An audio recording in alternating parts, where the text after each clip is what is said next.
श्री शिवाय नमस्तु भयम। दोस्तों, जैसा कि आप सभी लोग जानते हैं कि 3 जुलाई 2026 शुक्रवार को पड़ रही है आषाढ़ महीने की कृष्ण पक्ष संकष्टी गणेश चतुर्थी व्रत, जो बहुत ही खास है। और दोस्तों, ये वो तिथि है जो कि आषाढ़ महीने में शुक्रवार को पड़ रही है, तो इस दिन का महत्व और भी अधिक बढ़ जाता है। पूज्य गुरु जी ने कहा है कि अगर कभी भी मौका लग जाए और आषाढ़ महीने की चतुर्थी तिथि शुक्रवार को पड़ जाए तो इस दिन आपको 11 गेहूं के दाने वाला उपाय जरूर करना चाहिए, क्योंकि ऐसा संयोग बहुत ही कम आता है। और दोस्तों, इसी दिन किया जाने वाला पंडित जी द्वारा बताया गया 11 गेहूं के दाने वाला उपाय आप लोगों को जरूर करना चाहिए। और अगर आप लोगों ने इस उपाय को नहीं किया है या किसी कारणवश नहीं कर पाए हो तो चतुर्थी तिथि के दिन इस उपाय से मत चूकना। दोस्तों देखिए, ये दिन इतना खास होता है, इतना महत्वपूर्ण होता है, देखा गया है कभी कभी बड़े बड़े पूजा पाठ अनुष्ठान से जो मनोकामना पूर्ण नहीं होती है, वो आषाढ़ महीने के शुक्रवार के दिन एक छोटे से करने से ही आपकी मनोकामना पूर्ण हो जाती है। और बहुत सारे लोगों ने इस उपाय को किया भी है और उनको इस असर नहीं होगा। आषाढ़ महीने के कार्य उपाय को करने का फल भी जरूर मिला है। अगर आप लोग भी इस उपाय को चतुर्थी तिथि के दिन करना चाहते हैं तो आप इस उपाय को पहले अच्छे से समझ लेना, सुन लेना, उसके बाद करना। आपको इस उपाय का फल जरूर मिलेगा। देखना, आपकी सभी मनोकामनाएं पूरी हो जाएंगी। दोस्तों, हम आपको यहां पर बता दें कि ये जो गेहूं के दाने वाला उपाय, ये उपाय पंडित जी ने अपनी अभी की शिव महापुराण की कथा में ही बताया है। और इस उपाय को करने से आपके घर में चाहे किसी भी प्रकार की दुख और समस्या क्यों ना चल रही हो, आपको उसका कारण भी नहीं पता है कि भाई ये समस्या किस कारण से चल रही है। उसका कुछ भी कारण हो सकता है, जैसे पितृदोष हो सकता है, काल सर्प दोष हो सकता है, या किसी भी तरह का मंगल दोष भी हो सकता है, और भी बहुत तरह के दोष होते हैं, कुछ भी हो सकता है।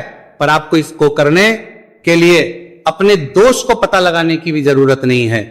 आपके घर में किस कारण से इतनी दोहक और परेशानी आ रही है, वो भी आपको पता लगाने की जरूरत नहीं है। बस शुक्रवार के दिन इस उपाय को कर लेना, क्योंकि इसी एकमात्र उपाय को करने से आपके पूरे घर परिवार में सुख और शांति हो जाएगी। आपके घर में अच्छे अच्छे काम होने लगेंगे। आपकी जो भी मनोकामना होगी वो भी धीरे धीरे करके पूर्ण होना शुरू हो जाएंगी। अब हम समझते हैं इस गेहूं के दाने वाले उपाय को आपको करना कैसे है, किसको करना है, किस समय करना है और कैसे करना है।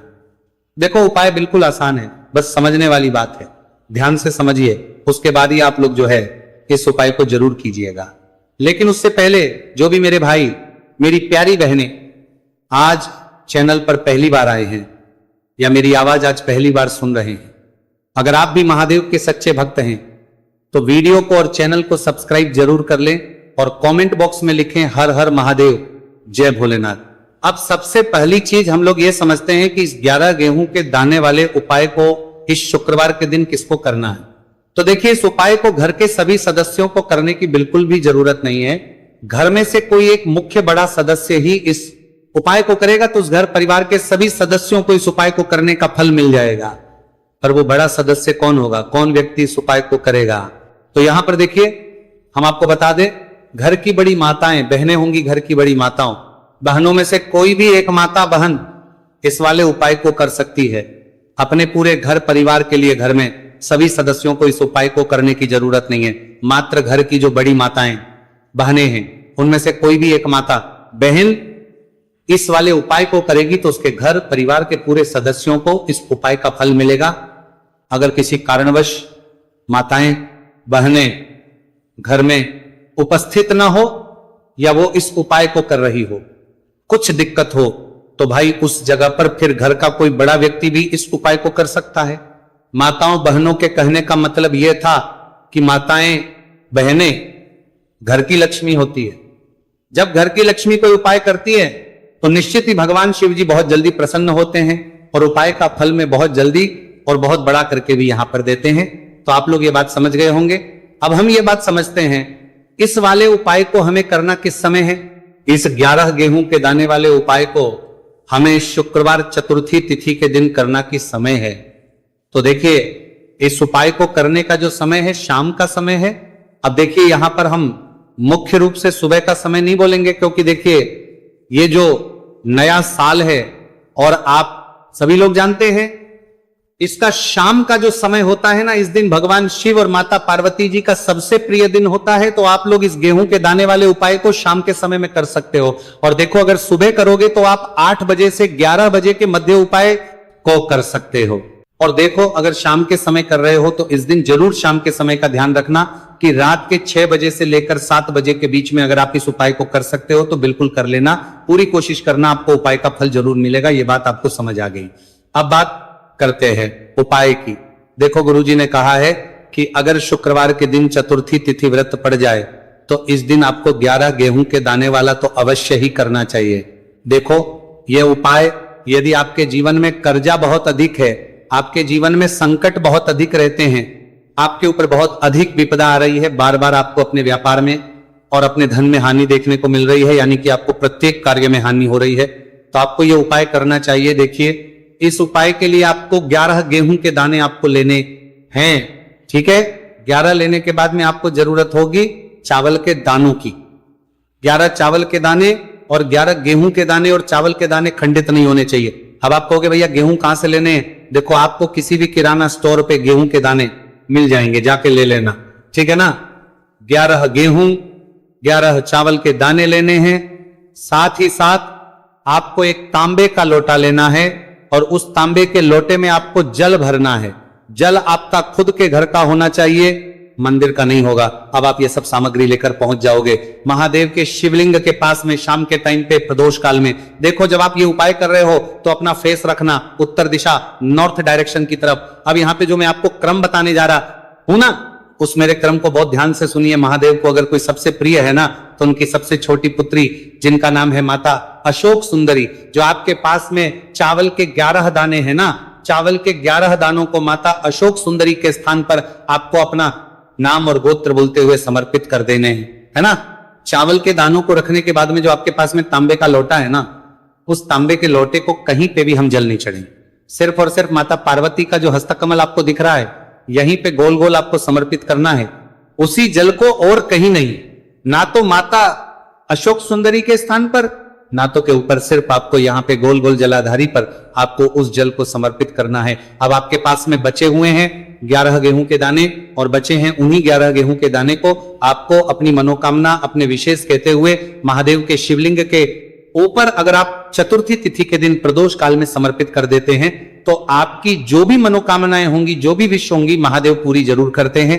अन्न समर्पण करने से, उस खासकर गेहूं को समर्पण करने से हमारी इच्छाएं पूरी होती हैं। और अगर वो दिन चतुर्थी तिथि का दिन हो, तब तो इससे सुंदर संयोग कुछ भी नहीं हो सकता। आपकी इच्छाओं को पूरा करने के लिए बहुत स्पेशल, बहुत प्यारा सा उपाय आप सभी को जरूर करना है। ध्यान में रखिएगा, यह उपाय प्रदोष काल में करना है। देखो, गुरुजी ने कहा है, भगवान शिव के शिवलिंग पर 33 कोटि देवी देवताओं का वास होता है। अगर हम लिंग के सामने कुछ भी उपाय करते हैं तो हमारे सभी देवी देवता हमसे खुश हो जाते हैं।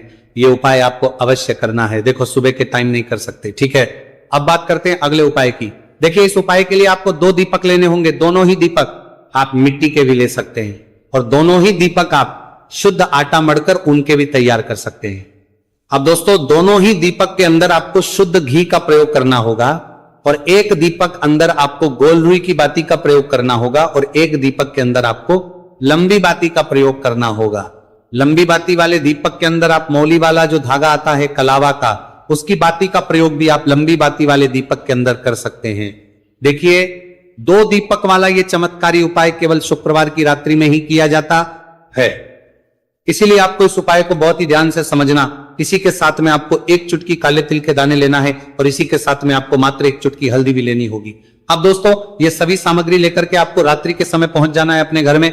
जहां कहीं भी तुलसी जी का पौधा, तुलसी माता का निवास स्थान है, वहां पर देखिए दोस्तों, सबसे पहले तो आपके पास जो एक गोल बाती का दीपक, उसे आपको तुलसी जी के वहां पर प्रज्वलित करना है। दीपक को प्रज्वलित करते समय आपको ओम नमो भगवते वासुदेवा या इस मंत्र का 11 बार जाप कर लेना है। अब देखिए दोस्तों, आप जो 1 चुटकी काले तिल के दाने लेकर के आए हैं, उन्हें आपको अपने सीधे हाथ में रखना है, और जो आपने गोल बाती वाला दीपक प्रज्वलित किया है माता तुलसी जी के वहां पर, उसके ऊपर से आपको इन 1 चुटकी काले तिल को घड़ी की दिशा में घुमाना है, आपको अपना नाम और अपनी गोत्र को बोल देना है और फिर आपको इन काले तिल को उससे जलते हुए दीपक के अंदर डाल देने हैं।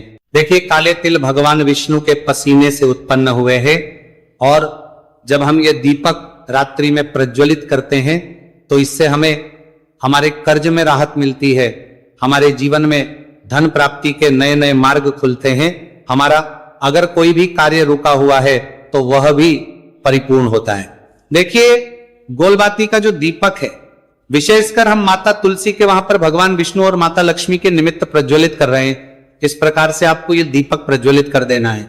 अब जो आपके लंबी बाती का दीपक है, एक चुटकी हल्दी है, तो इससे आपको लेकर के पहुंचना है अपने घर के मंदिर में। आपके घर के मंदिर में माता लक्ष्मी की जो भी प्रतिमा ही मूर्ति है उनके सामने सबसे पहले तो आपको ये लंबी बाती का दीपक रखना है, फिर आपको दीपक को प्रज्वलित कर देना है। दीपक को प्रज्वलित करते समय आपको महालक्ष्मी इस मंत्र का जाप करते रहना है। अब दोस्तों, आपके पास जो एक चुटकी हल्दी है उसे आपको अपने सीधे हाथ में रखना है और इस एक चुटकी हल्दी को आपको उस दीपक के ऊपर से 11 बार घड़ी की दिशा में घुमाना है और आपको महालक्ष्मी नमः मंत्र का जाप करते रहना है और इस एक चुटकी हल्दी को आपको उसे दीपक के अंदर डाल देना है।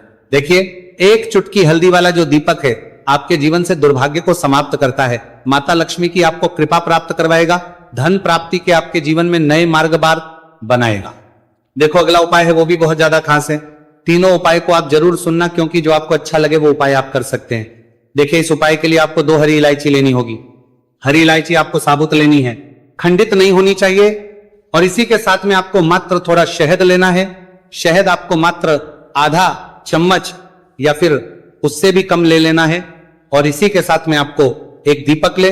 दीपक आप चाहे तो मिट्टी का भी ले सकते हैं और आप चाहे तो शुद्ध आटा मढ़कर उसका दीपक भी आप तैयार कर सकते हैं। इस दीपक के अंदर आपको मौली का जो धागा आता है कलावा का, उसकी बाती का प्रयोग करना होगा। यानी कि इस दीपक के अंदर आपको लाल रंग की बाती का प्रयोग करना होगा और इस दीपक के अंदर आपको शुद्ध घी का प्रयोग करना होगा। अब ये सारी सामग्री लेकर के आपको अपने घर में जो भी मंदिर है वहां पर पहुंच जाना है और आपको मां लक्ष्मी के किसी भी स्वरूप के सामने बैठ जाना है। अगर माता लक्ष्मी की फोटो है, माता लक्ष्मी की प्रतिमा है, तो उनके सामने आपको बैठ जाना है। अगर माता पार्वती की प्रतिमा है तो उनके सामने आपको बैठ जाना है। यानी कि किसी भी माता के स्वरूप के सामने आपको बैठ जाना है। अब देखिए, सबसे पहले तो आपको माता रानी के सामने सी चावल की ढेरी बना देनी है। यानी कि सी अक्षत के दाने आपको माता रानी के सामने रखना है। उसके बाद आप एक दीपक लेकर के गए हैं, उस दीपक को आपको उन्हीं चावल के दानों के ऊपर रख देना है और फिर इस दीपक को आपको माता रानी के सामने प्रज्वलित कर देना है। देखें, इस दीपक को प्रज्वलित करते समय आपको लक्ष्मी नम इस मंत्र का लगातार जाप करते रहना है। दीपक को प्रज्वलित करने के बाद आप जो 2 हरी इलायची लेकर के गए हैं उसमें से एक हरी इलायची को तो आपको उसी दीपक के अंदर डाल देनी है और वहीं पर आपको से कम 21 बार ओम महालक्ष्मी नमः इस मंत्र का जाप कर लेना है। अब आपके पास जो शहद है और एक हरी इलायची है उसे सीधे आपको लेकर के पहुंच जाना है। भगवान शिव के मंदिर में पूज्य गुरुजी ने बताया है कि यह उपाय आपको सिर्फ और सिर्फ शाम के समय ही करना होगा। शाम को जब भी सूर्यास्त का समय होता है तो उस समय आपको यह उपाय करना है।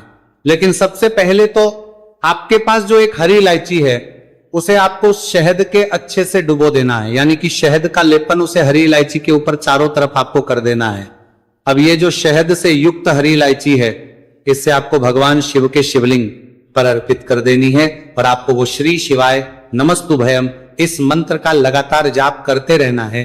फिर इसके बाद आपको 1 लोटा जल भी अपने साथ लेकर के जाना है। तो ये 1 लोटा जल भी आपको धीरे धीरे शिवलिंग पर समर्पित कर देना है और आपको इस मंत्र का जाप करते रहना है। फिर इसके बाद आपको अपने घर आ जाना है। इस प्रकार से आपको ये उपाय कर लेना है। तो चलिए दोस्तों, जान लेते हैं गुरुजी द्वारा बताए गए दूसरे उपाय के बारे में। देखिए, इस उपाय के लिए आपको लेना है 11 चावल के दाने।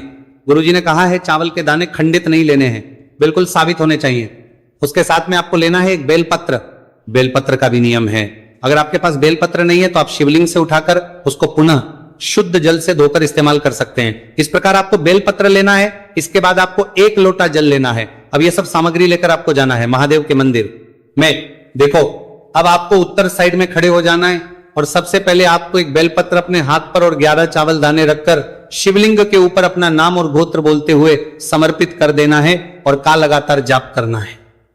अब आपको जो एक लोटा जल साथ में लेकर आए थे, उसे धीरे धीरे बेलपत्र और चावल दाने के ठीक ऊपर आपको समर्पित करते जाना है और शिव पुराण के मूल मंत्र श्री शिवी का 11 बार जाप करना है और अपनी मनोकामना बोलते जाना है। देखो, बस छोटा सा उपाय करना है, देखना एक दिन आपके सब काम बनने लग जाएंगे। गुरुजी का बहुत ही विशेष उपाय है। चलते हैं तीसरे उपाय के। देखिए, देखो, इस उपाय के लिए आपको लेना है एक गोल बाती का दीपक।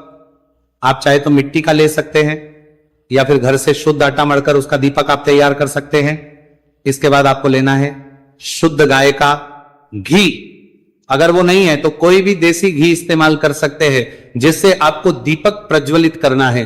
देखो, अब ये सब सामग्री लेकर आपको जाना है प्रदोष काल में आपके घर पर तुलसी जी के घेरे के पास में। देखो, ये उपाय तो आपको अवश्य करना है। देखो, वहां पहुंच सबसे पहले वो दीपक आपको प्रज्वलित कर देना है और ओम नमो भगवते वासुदेवाय नमः का 11 बार जाप करना है।